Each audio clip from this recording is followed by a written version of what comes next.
วัสดีค่ะคุณกำลังกุ้มใจสระผมแป๊บเดียวก็คันยิ่งเกายิ่งมันยิ่งคันรังแคยิ่งร่วงแถมช่วงนี้นะคะสางผมทีไรใจหายทุกทีนะคะผมร่วงติดมือมาเป็นกำๆนะคะอย่ารีบไปซื้อแชมพูแพงๆถ้ายังไม่ลองสูตรนี้นะคะวันนี้ทางช่อง Easy Home นะคะจะมาทำสูตรแชมพูระเบิดรังแคเล่มผมเกิดใหม่ด้วยสมุนไพร2อย่างที่หาได้ซื้อได้ง่ายนั่นก็คือมะขามดีควายนะคะตัวแม่เรื่องความสะอาดและขิงแก่ตัวพ่อเรื่องการปลูกผมทำง่ายใช้เวลาต้มแค่15นาทีแต่ผลลัพธ์คือหนังศีรษะโล่งผมหยุดร่วงและปลูกผมใหม่ขึ้นเพียบถ้าอยากรู้ว่าทำยังไงต้องดูให้จบค่ะสวัสดีค่ะก็ยินดีต้อนรับเข้าสู่ช่อง Easy Home อีกแล้วนะคะวันนี้เราเอาสูตรแชมพูดีๆมาฝากนะคะทุกอย่างหาซื้อได้ที่ Lazada กับ Shopee ซึ่งเราทิ้งลิงก์ไว้ให้นะคะส่วนผสมที่เราใช้คือขิงแก่อันนี้หาได้ตามร้านทั่วไปนะคะอย่างที่2มะขามดีควายค่ะ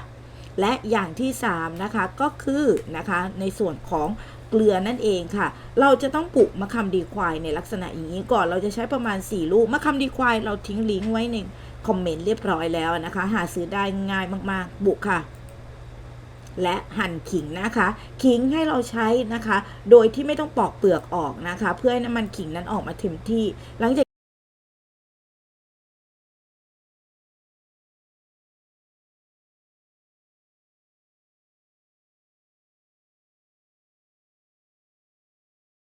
นั้นไปต้มกับน้ำ2 ลิตรนะคะต้มเลยค่ะต้มจนเดือดนะคะแล้วหลีไฟเบานะคะและต้มต่ออีก10 ถึง 15 นาทีนะคะเพื่อให้สมุนไพรนั้นออกเต็มที่ค่ะสาร2ตัวนี้ดีอย่างไรมะขามดีควายเจ้านี้คือสารซักฟอกธรรมชาติที่ดีที่สุดในโลกมีสารตัวหนึ่งที่ชื่อว่าซาโปนินนะคะช่วยฆ่าเชื้อราที่เป็นสาเหตุของรังแคขจัดความมันอุดตันรูขุมขนแบบเกลี้ยงเก่าโดยไม่ทำร้ายหนังศีรษะค่ะและเจ้าขิงหรือจิงเกอร์ที่เรารู้จักนี้นะคะ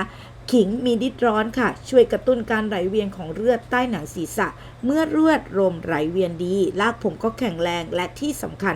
กระตุ้นผมให้งอกใหม่ไวยิ่งขึ้นค่ะเมื่อ2ตัวนี้มารวมกันนะคะรังแคหายรากผมตื่นตัวนะคะซึ่งเรามาดูวิธีทำกันนะคะเราก็ทำไปเลยนะคะ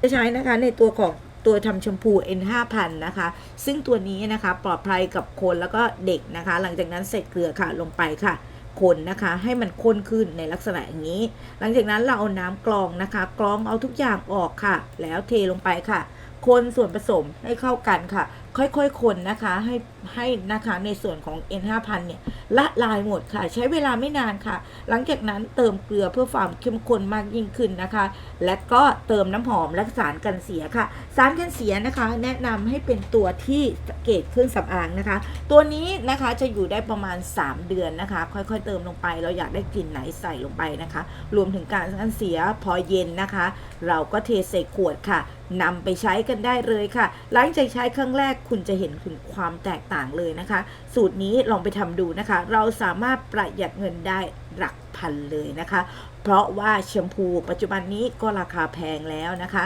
ก็ถ้าชอบคลิปนี้ก็อย่าลืมกดไลค์ด้วยนะคะและที่สำคัญอย่าลืมกดแชร์ทุกอย่างเราทิ้งในตะกร้าให้เรียบร้อยแล้วค่ะ